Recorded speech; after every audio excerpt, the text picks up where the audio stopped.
기도합니다. 아멘. 아까 읽었던 요한복음 말씀은요, 설교자들이 굉장히 좋아하는 본문입니다.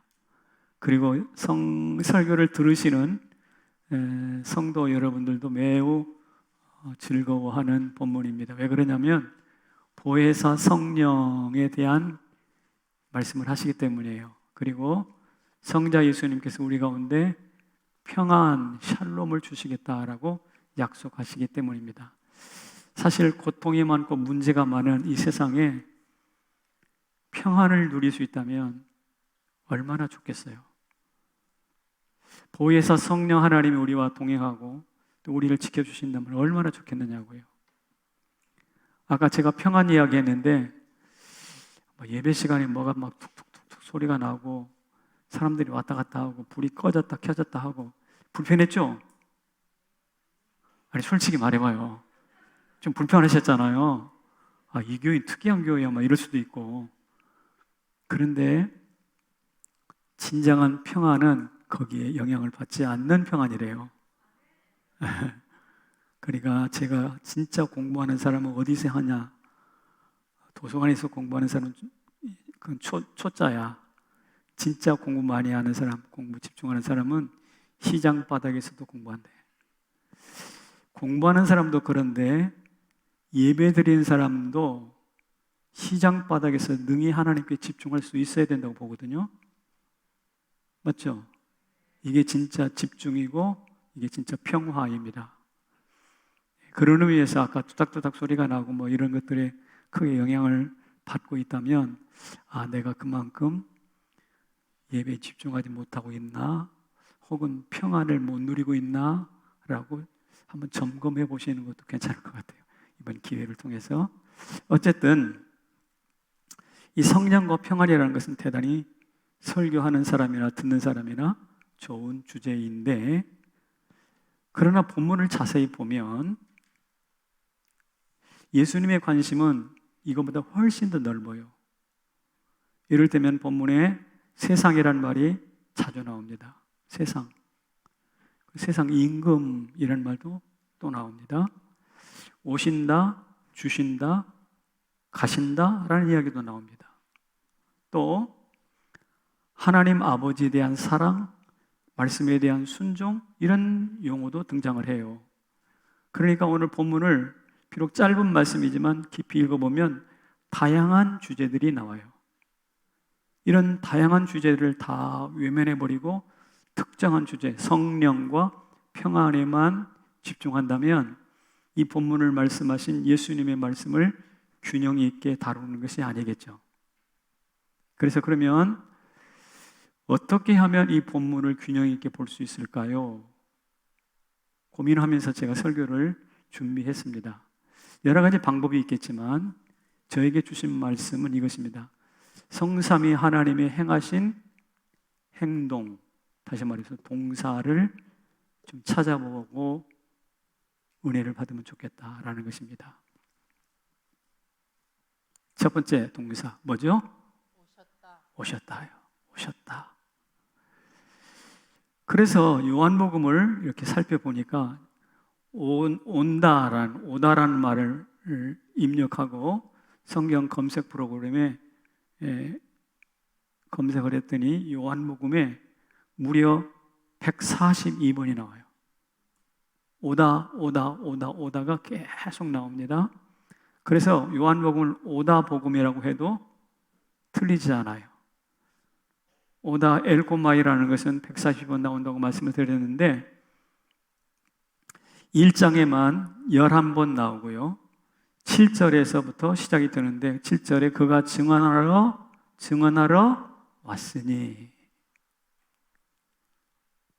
곧 빛이 대하여 증언한다 라고 시작이 됩니다. 그리고 오늘 본문에도 보면 26절에 성령이 오신다는 말이 나오고요. 28절에 예수님이 다시 오신다는 말씀이 나오고요. 30절에는 세상 임금이 온다라는 말이 나와요. 자, 그러니까 요한복음은 오다복음이다. 제가 그렇게 별명을 붙일 만큼 오다라는 말씀이 강조되어 있습니다. 그러면 오셔서 어떻게 하시는가? 성령, 특별히 성령이 오셔서 두 가지 일을 행하십니다. 같이 한번 볼까요? 시작. 성령 그가 그가 너희에게 모든 것을 가르치고 모든 것을 생각나게 하리라. 모든 것을 가르치고 모든 것을 생각나게, 가르치고 생각나게 하신대요. 여러분, 건망증이 많이 있어요. 저도 가끔가다 건망증으로 인해서 고통을 겪는데, 어르신 여러분들께서 제일 많이 잊어버리는 게 사람 이름이죠. 고유명사를 잊어버려요.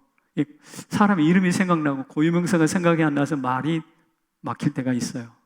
그런데 그때마다 성령께서 딱딱 가르쳐 주신대. 얼마나 좋겠습니까? 얼마나 좋겠습니까?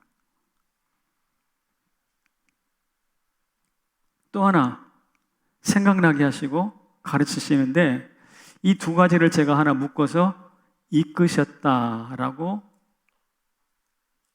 표현해 보았어요. 성령이 가르치시고 생각나게 하심으로써 우리를 이끌어 가시는 거예요.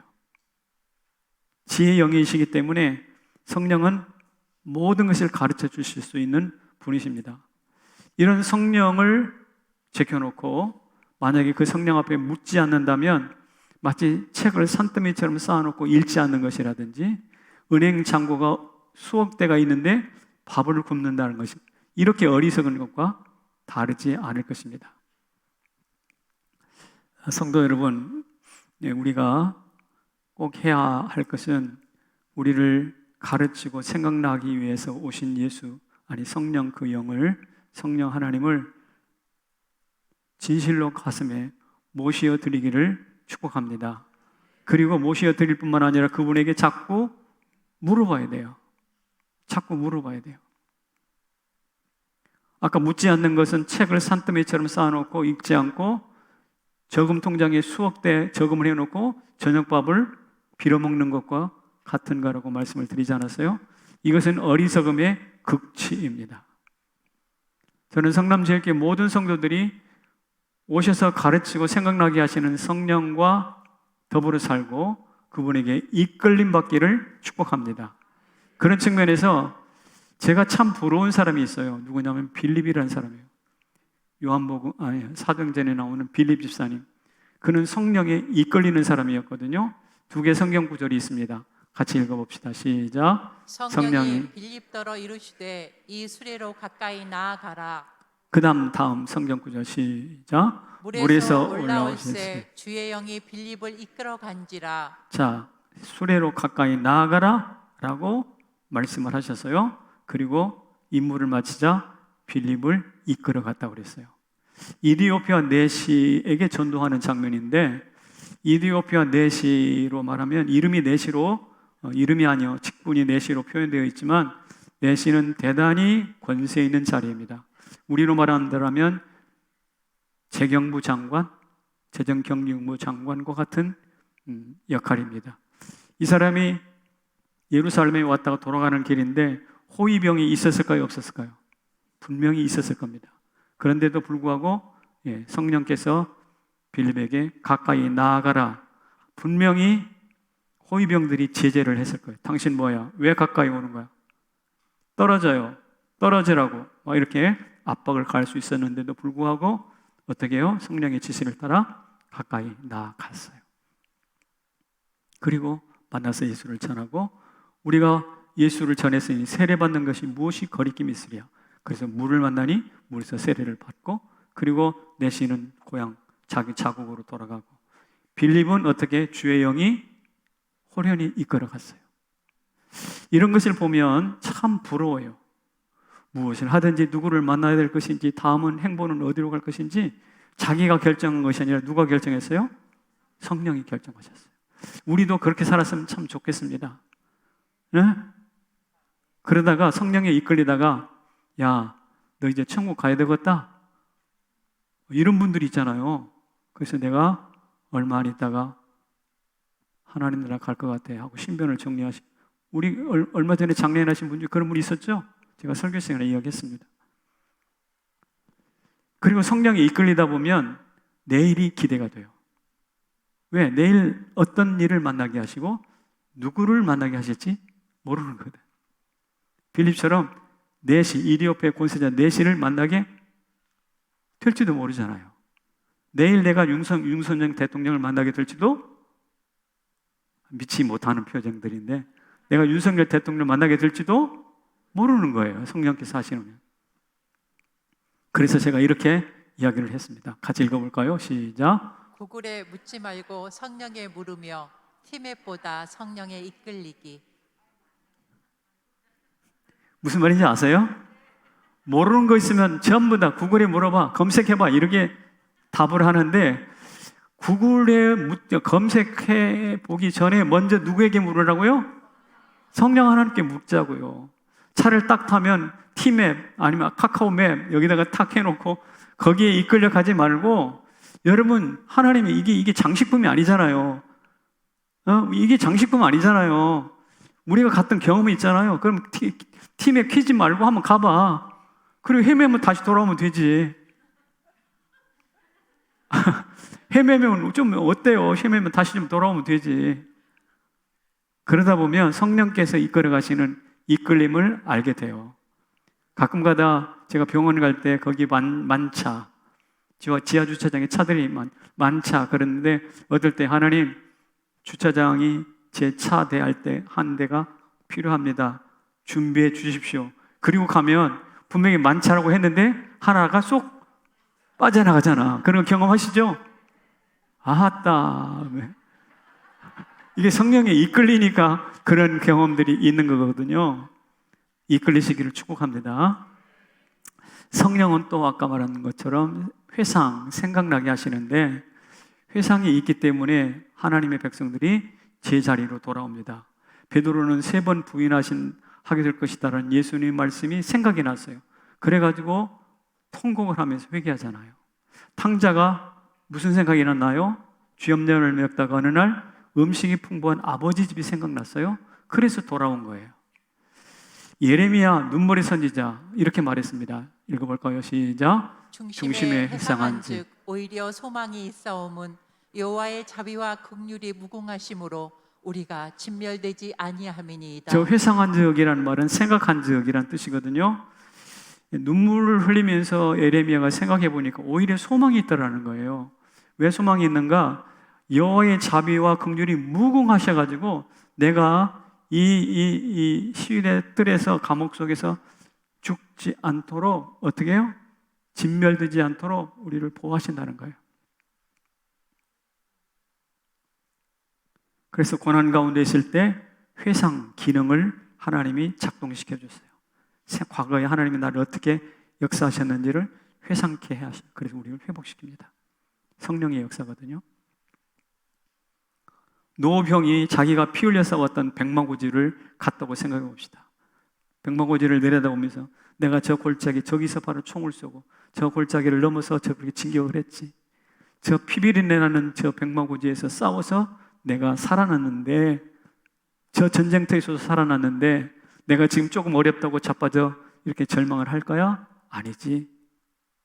오늘 현실 어렵다로 이겨야지. 힘을 내는 거예요. 저와 여러분이 다 그렇게 되기를 축복합니다. 죄송합니다.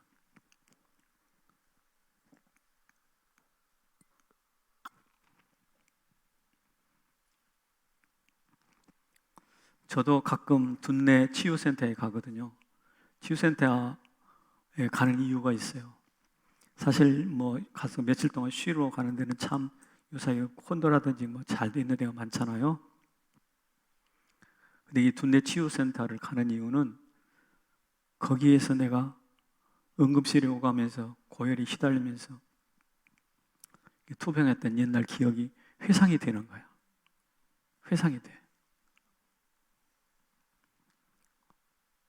벤치에 누워가지고 하늘 은하수를 바라보면서, 여름밤이죠. 여름밤 하늘 은하수를 바라보면서 생각하는 거예요. 내가 하나님의 부름받으면 저 은하수 길을 건너가겠지, 저 은하수를 넘어서 하늘나라 가겠지, 이런 생각을 하게 되면 심각하기도 하지만 그 하나님 나라가 그리운 거 있죠. 내가 가서 당도하게 될 그 나라가 그리워져. 그때가 회상이 돼. 그러면 제가 다시 힘을 얻고 오는 거죠.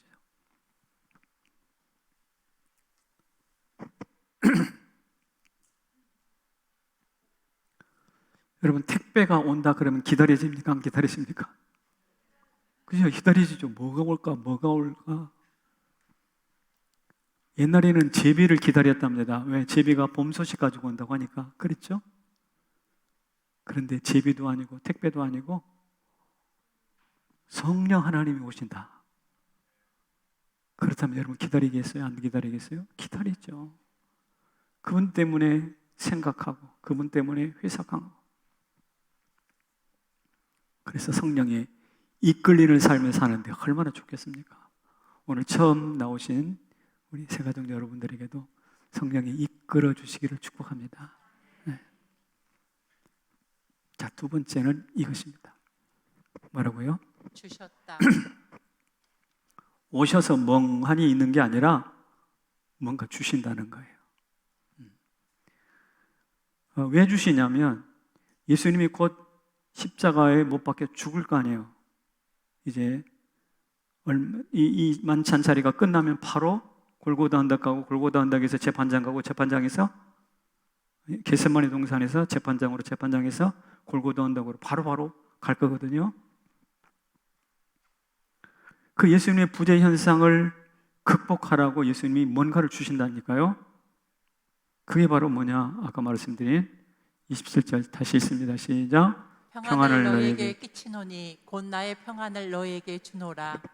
다음 시작. 이제 일이 일어나기 전에 너에게 말한 것은 일이 일어날 때에 너희로 믿게 하려 함이라.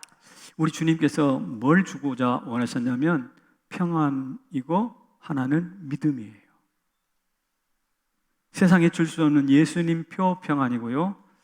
일어나기 전에 미리 십자가 사건이라는 충격적인 사건이 일어나기 전에 미리 이렇게 발도 식이고 떡도 나눠주면서 너희들에게 많은 말을 하는 것은 막상 예수 부재 현상이 딱 나타났을 때 너희로 하여금 나를 믿게 하려 함이라. 그런 뜻인데 결국 주님께서 주시고자 원하시는 것은 평안과 믿음입니다.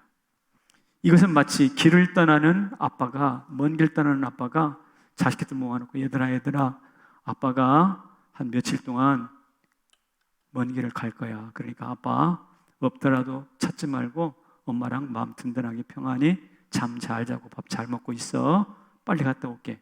이렇게 자식들을 다독이는 것처럼 예수님께서 지금 제자들을 다독이면서 내가 너희들에게 평안을 주기를 원하노라.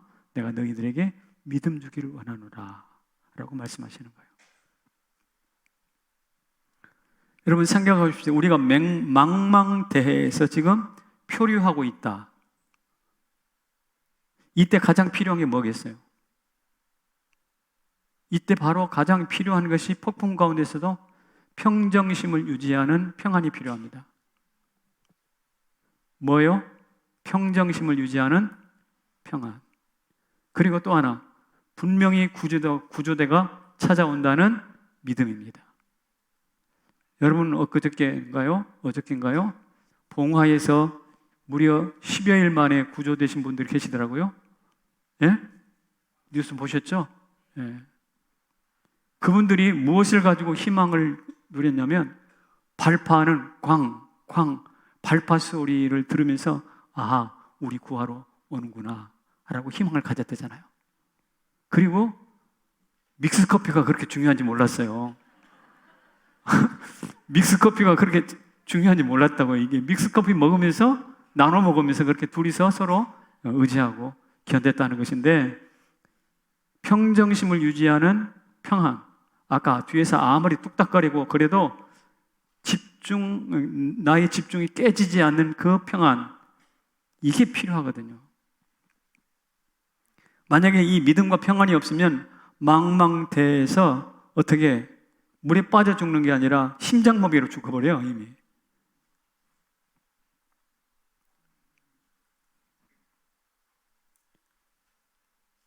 우리 TTS 아웃리치 갈 때 어느 교회에서 머물러야 될지 결정을 하고 갑니까? 안 갑니까?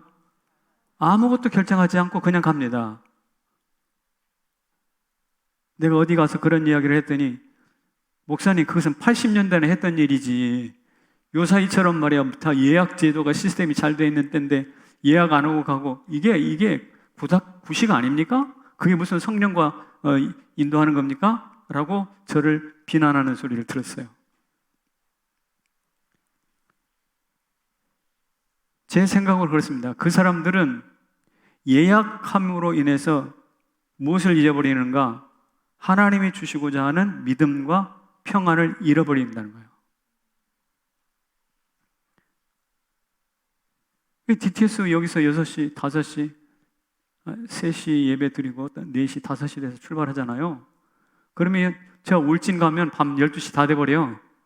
그러면 다른 사람들 다 문 닫았고 자는데 이거 물리적으로, 시간적으로 장소를 물색한다는 것 자체가 어렵습니다. 그럼에도 불구하고 가가지고 어때요? 우리 재워주세요. 교회들 두드리지 않고 거기 가서 뭐부터 해요? 예배부터 드리잖아요. 예배 드리면서 속내가 이런 겁니다. 우리는 여기 예배하러 왔지, 이 땅을 밟고 기도하러 왔지, 여기 잠자러 온 게 아니다. 맞죠? 이게 DTS 목적이에요. 그렇다면 잠자러 온 것이 아니라면 이 어디서 잘 거니가 이게 숙소 정하느라고 목숨 걸 필요가 없고 여기서 그냥 예배하고 하나님 찬송하다 보면 하나님이 인도하시는 분이잖아. 이끌어 주시는 분이잖아. 할렐루야. 그러면 숙소도 주실 거라고. 그렇잖아요? 만약에 안 주시면 얘들아 너희 잠자지 말고 밤새도록 예수님도 철야하셨는데 너희들도 철야 예배를 드려봐라 라는 말씀으로 알고 편안하게 왜 안 주시는 거야? 살아계시는 거야? 안 살아계시는 거야? 뭐 이렇게 그러지 말고 편안하게 알겠습니다. 우리 평안을 예배합시다. 그랬잖아요, 최 집사님? 우리 최 집사님은 노숙의 대표자신데 그런 심정으로 가면 편안하신 거예요. 그렇죠? 네. 이게 바로 뭐냐? 평안과 믿음 우리가 유지해야 할 것이고 하나님이 우리에게 주시고자 하는 핵심입니다. 여기에 훈련이 되면 이런 찬송을 부를 수 있어요. 내일 일은 난 몰라요. 다 같이 하루하루 살아요. 불행이나 여행함도 내 뜻대 거기까지만. 내 뜻대로 안 돼. 주님의 뜻대로 이루어지기를 축복합니다. 주님이 오셨죠? 그 다음에 평안과 믿음을 주시기 원하십니다. 그 다음에 중요한 동사가 있습니다. 그것은 뭐냐면 떠나자입니다. 31절에 이렇게 말씀하시죠. 일어나 여기를 떠나자.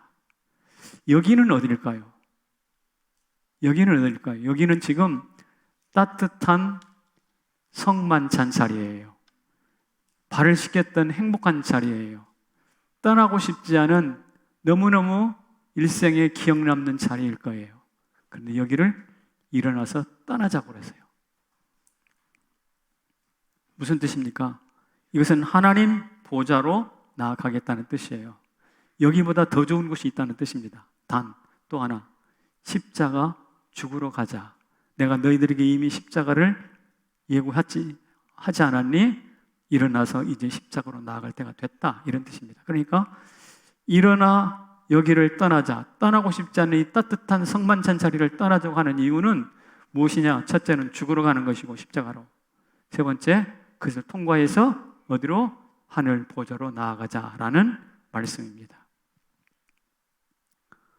우리 사랑하는 성도 여러분, 성령의 평안, 오셔서 주시는 평안, 믿음 다 좋지만 필요할 때는 십자가로 영원한 생명으로 떠나갈 줄도 알아야 된다는 거예요.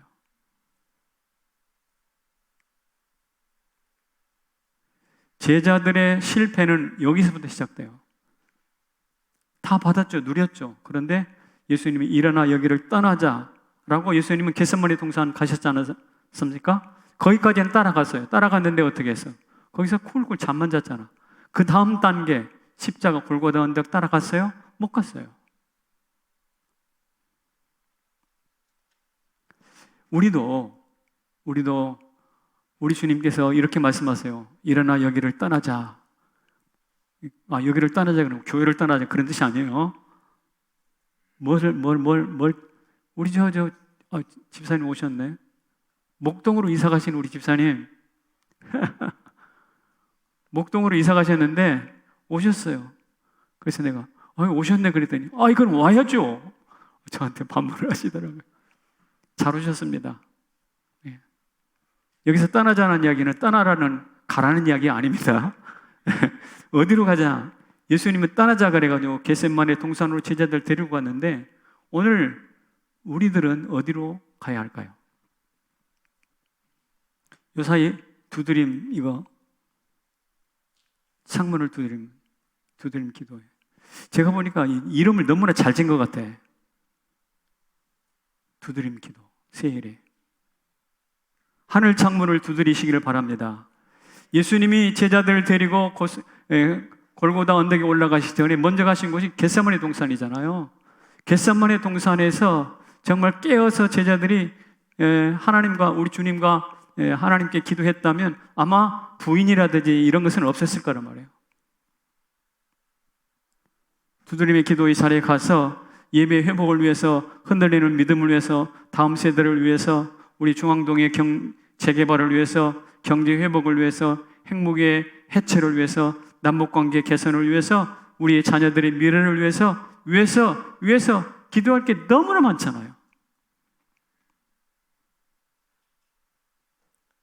우리 모두 이 두드림 기도의 기간 동안에 교회로 못 나온다면 핸드폰 켜놓고 거기서 실시간으로 찬양하고 하는 거 있잖아요. 그거 참여할 수 있기를 축복합니다. 예. 제가 지금까지 성삼위 하나님께서 행위로 보여주셨던 세 가지를 말씀드렸습니다. 오셨죠? 그 다음에 주셨죠? 그 다음에 떠나셨습니다. 오셔서 생명을 주셨고 그 다음에 주의 보좌로 십자가로 떠나가셨습니다. 그렇다면 우리는 어떻게 반응해야 할까요? 우리는 어떻게 반응해야 하는 겁니까? 오늘 우리는 이 본문을 어떻게 읽어야 합니까? 이렇게 해야 합니다. 새기라. 뭐하라? 새기라예요. 이 하나님의 오심과 주심과 떠나가심을 마음에 새겨야 돼요. 신비에 새겨야 돼요. 어느 한 묘비에 이렇게 쓰여 있더랍니다. 쓰여진 묘비 내용 봅시다. 시작. 오늘은 내 차례, 내일은 내 차례. 그렇게 편안하게 읽을 말이 아니야 이게. 죽은 분이 이제 묻혀 있는 사람이 오늘은 내가 죽었지만 내일은 네 차례야. 굉장히 심각한 도전적인 이야기죠. 똑바로 살라는 이야기죠. 제가 설교를 준비하면서 이 말을 들으니까 좀 심각해졌어요. 표정이. 그래서 그렇다면 내 무덤에는 무엇라고 쓸까를 한번 상상해 봤어요. 그리고 이렇게 정했습니다. 우물을 판 자만이 물을 마실 수 있다. 우물을 나눈 자만이 세상을 지배할 수 있다. 물을 나눠주면서 세상을 지배할 수 있다. 그 우물은 말씀이다. 그리고 저기다 한 가지 덧붙이고 싶어요. 홍정기는 평생 말씀이 우물을 팠다. 괜찮겠죠? 저거 함부로 써먹지 마세요. 오늘은 내 차례, 내일은 내 차례. 여러분, 묘비에다가 무엇을 새기는 거 굉장히 중요한 일입니다. 그런데 제가 드리고자 하는 말은 묘비에 무엇을 새기느냐, 이것보다 더 중요한 게 있다고. 무엇이냐? 오늘 살아있는 내 가슴에 무슨 말씀을 새기느냐, 이거예요. 오늘 살아있고 오늘 숨쉬고 있는 내 가슴에 무엇을 새길 것인가? 당장 결정할 것도 많고 분별할 것도 많고 고민해야 될 것이 참 많은데 그것을 어떻게 할 것인지 내 마음에 새기는 기준이라도 하나 있을까? 마음에 뭔가 새김이 없는 사람은 굉장히 가벼운 사람이 돼버려요. 바람 보면 훅훅 넘어져 버려요. 오늘 이 시간 오신 주님, 주신 주님, 떠나가신 주님을 가슴에 새기고 여러분 신비에 세상에 흔들리지 않는 뭔가 좌우명이라고 말할 수 있어도 좋아요. 여러분의 인생 고백이라고 말할 수 있어도 좋아요. 그게 뭐냐 이거죠. 우리 신비에 무엇을 새겨야 할까요? 오늘 본문에 읽어보면 그것을 보여주고 있어요. 뭔지 소개할게요. 이 말씀이 자, 무엇을 대비하라? 대비하라. 미안합니다. 시작. 말씀의 희귀함을 대비하라. 이거 갑자기 무슨 말인가? 다음 성경 구절 보여주세요. 시작. 내가 너희 말을 많이 하지 아니하리니 이 세상 임금이 오겠습니다. 예수님이 지금 막 설교하고 계시거든요. 말씀을 많이 하고 계시는데 내가 너희와 이제 말을 많이 하지 않을 거래. 왜 그러냐면 누가 온다고? 세상 임금이 온대. 여기 세상 임금은 아마도 둘 중에 하나일 거예요. 사단.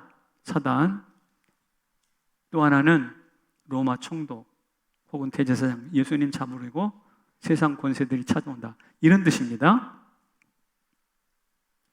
그런데 이런 예수님의 대적자들이 찾아올 때 예수님이 말씀을 안 하신대. 그러면 말씀 안 하시면 무엇이 어떤 현상이 나타나냐면 말씀 부재 혹은 말씀 희귀해지는 말씀 품귀 현상이 나타납니다. 이것은 바로 언제냐? 사사시대와 똑같아져요. 굉장히 각기직을 하게 되죠. 자기가 보기에 각자 좋게 생각하는 길로 가다 보니 이스라엘 백성들이 아주 인생의 구렁텅이에서 헤매게 되잖아요. 바로 그런 때가 예수님이 곧 올 수도 있다는 거예요. 말씀의 희귀함을 대비하라. 그래서 우리 사랑하는 성도 여러분, 부지런히 말씀을 읽읍시다. 묵상합시다. 기록합시다. 기록하고 묵상하고 읽고 기록하고 묵상하고. 여러분, 우리가 죽을 때 성경 전체를 줄줄줄 외우면서 죽을까요? 아니요. 그때는 정신이 마지막 호흡을 숨을 쉬기 때문에 정신이 혼미할 거예요. 그때 여러분들이 천국 갈 때는 딱 한 말씀 붙잡고 가요. 주는 그리스도시요 살아계신 하나님의 아들입니다. 수고하고 무거운 짐진 자들아 내게로 오라. 내가 너희를 편히 쉬게 하리라. 이 말씀 한 구절 딱 붙잡고 주님 나를 의탁합니다. 예수님도 그랬죠. 아버지 손이 나를 의탁합니다. 주의 손이 의탁합니다. 이거 다 이루었다. 나를 아버지 손이 의탁합니다. 이 한 말씀하고 가셨거든. 그 한 말씀이 여러분에게 있어야 되겠네요. 그거 없으면 우리는 정말 정처 없이 이 마지막 때에 우스꽝스러운 인생을 살아가게 되는 것이죠. 두 번째로는 이것입니다. 마음에 새겨야 될 게 하나님 사랑, 말씀의 순종입니다. 이게 뭐지? 오늘 본문을 읽어봐가지고 잘 나타나지 않는데요. 제가 이렇게 질문해 볼게요. 예수님의 유언이 무엇일까요? 예수님이 여러분에게 남기고자 하는 유언이 뭘까요? 땅끝까지 이르러 내 증인이 되라. 그럴까? 좋죠. 또 하나, 서로 사랑하라. 좋죠. 좋은 말씀이에요. 좋은 말씀이라고 다 유언은 아니잖아요. 근데 예수님이 직접 유언이라고 말씀하신 구절이 있습니다. 설교 들어올 때 한 번도 그런 얘기 못 들어봤는데 오늘 본문에 보면 14장 31절 같이 읽어봅시다. 시작. 내가 아버지를 사랑하는 것과 아버지의 명하신 대로 행하는 것을 세상으로 알게 하려 함이로라. 누구로 알게 하래요? 세상으로 알게 하래요. 여러분 자식에게 알게 하려고 하기 위해서 남기는 말이 유언이죠. 맞죠? 세상으로 알게 하기 위하여 남기시는 말씀이 예수님의 유언일 겁니다. 그것이 뭐라고? 아버지 사랑, 말씀 순종입니다. 여러분, 우리 주님의 유언이 서로 사랑하라, 땅끝까지 이르는 내 증인이다. 참 귀한 말인데 예수님께서 우리 가운데 꼭 심어주고 우리 가슴에 박아서 신비에 새겨가지고 명확하게 해주고 떠나고 싶은 핵심이 뭐냐면 하나님 사랑, 말씀 순종이에요.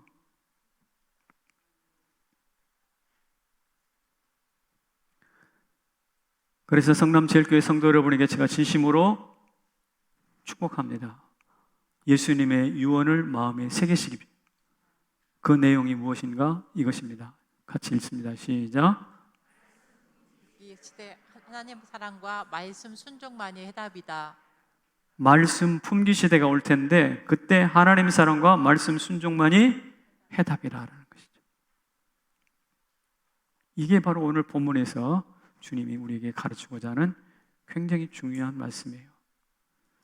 제가 볼 때 가장 괴로운 것이 말씀 없이 사는 거예요. 성도로서 가장 괴로운 것은요, 말씀 없이 사는 거예요. 가장 볼성사나운 게 뭐냐면 말씀과 상관없이 제멋대로 사는 거예요. 성남제일교회 성도 여러분, 오늘 우리 가슴속에 새겨지기를 원하는 핵심, 마음 신비에 새기기를 원하시는 말씀이 무엇이냐? 아버지 사랑하고 그 하신 말씀대로 순종하며 살다가 가신 예수님이 우리 마음속에 깊이 새겨지기를 축복합니다. 그거 없으면 우리는 헛바퀴 돈다니까. 반대로 우리 신비에 예수님 말씀하셨던 이 하나님 사랑과 말씀 순종이랑 지금 명확히 새겨져 있으면 어떻게 되는가요? 같이 읽어봅시다. 예수와 함께 엮인 삶. 그 사람은 예수와 함께 엮인 삶을 살아갈 수가 있게 됩니다. 여러분들이 지금 누구와 함께 엮여 삽니까? 한번 생각해 보세요. 제가 알고 있는 지인 중에 한 분이 코로나를 피하려고 말이죠. 코로나 안 걸리려고 지난 코로나 터지자마자 무려 2년 반, 3년 동안 혼자 밥 먹었어요. 혼자 밥 먹었어요. 외부 출입 자제했어요. 대화도 사람 만날 때 1m 이상 떨어져서 했어요. 그런데 최근에 코로나 걸렸어요. 최근에 걸렸다고. 결국 걸렸습니다. 그런데 다행히 증상이 심하지 않았던가 봐요. 그래서 격리 기간을 끝나고 만났는데 저한테 하는 말이 뭐냐면 코로나 별거 아니던데? 그리고 하는 말, 이제 마음이 좀 편안해졌어요. 이제 마음이 좀 편안해졌대. 코로나하고 엮이고 나니까 이제 코로나가 주는 근심으로부터 자유해졌다, 이런 뜻입니다. 코로나하고 엮여도 마음이 편안해진대. 그렇다면 우리 예수님과 엮이면 어떻게 될까? 더 편해지겠지. 같이 읽어봅시다. 다시요.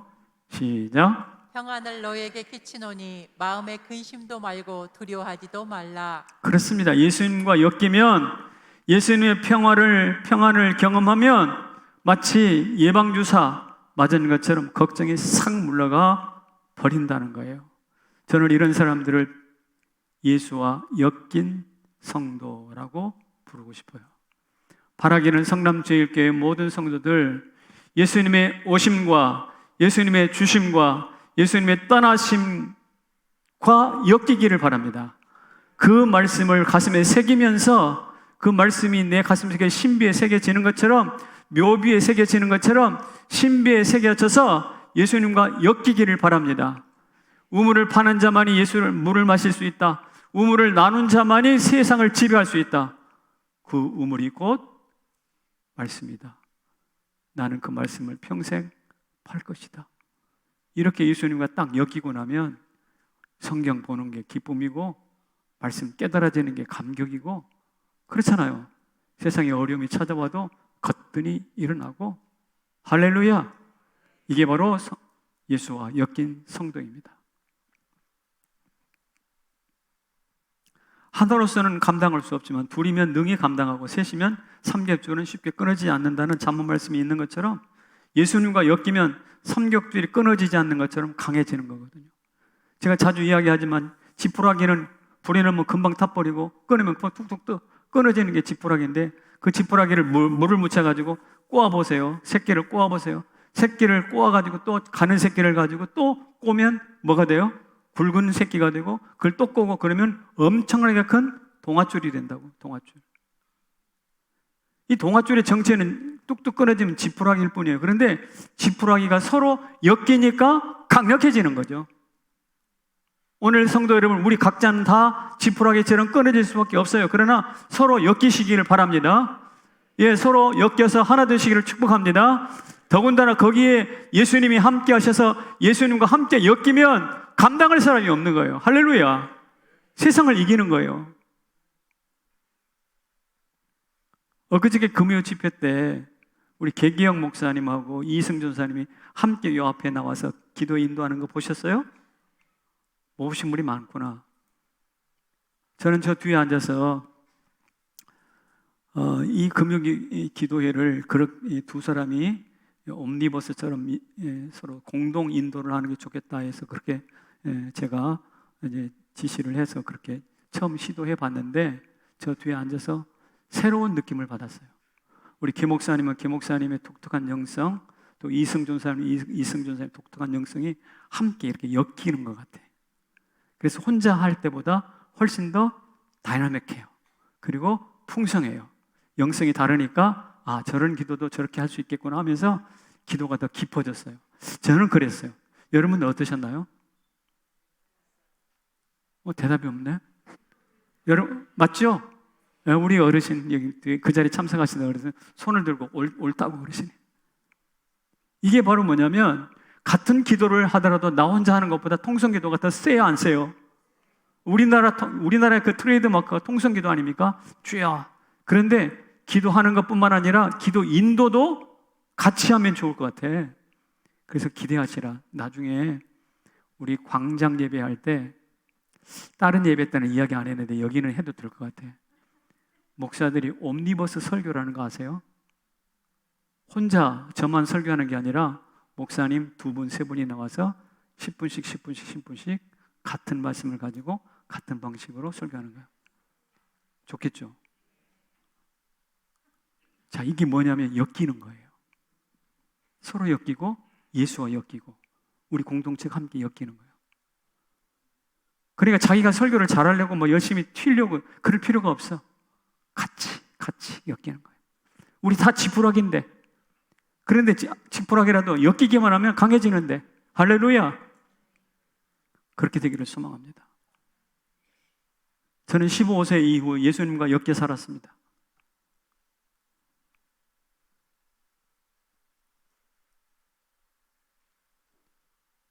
물론 그동안 핍박과 가난과 절망과 질병이 찾아와서 어려운 시간을 보낸 것도 사실이에요. 그때마다 하나님이 저를 다시 늘어진 고무줄 팽팽하게 하듯이 다시 긴장시키시고 교훈하시고 가르치시고 깨우치시고 이끌어 주셨습니다. 얼마 전에 수요 예배를 드리는데 수요 예배 때 저한테 마치 비수처럼 탁 찌르면서 하셨던 말씀이 있어요. 같이 읽어볼게요. 시작. 상황이 믿음이 되게 하지 말고 믿음이 상황이 되게 하라.